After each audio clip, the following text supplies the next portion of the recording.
नागापूर येथे विहिरीत पडलेल्या भारतीय कोब्रा जातीच्या सापाला सर्पमित्र विलास भोई यांनी जीवदान दिले। भारतीय कोब्रा, ज्याला सामान्यतः चष्मायुक्त कोब्रा, आशियाई कोब्रा किंवा बिनोसेलेट कोब्रा म्हणून देखील ओळखले जातं। ही कोब्राची एक प्रजाती आहे। इलापिडे कुटुंबातील एक विषारी साप आहे।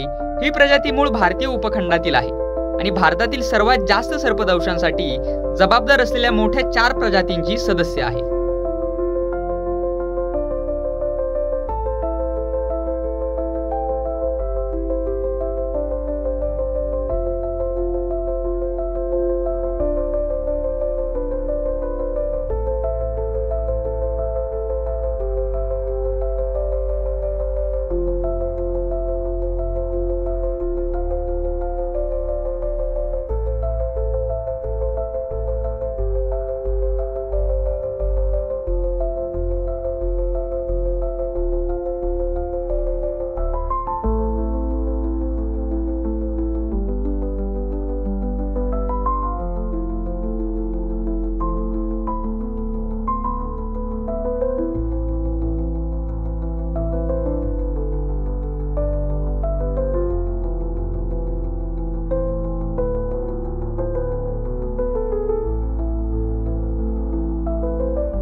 फेसबुकला आमचे पेज लाईक करा आणि आमचा यूट्यूब चॅनेल सबस्क्राईब करा। वास्तव मराठी।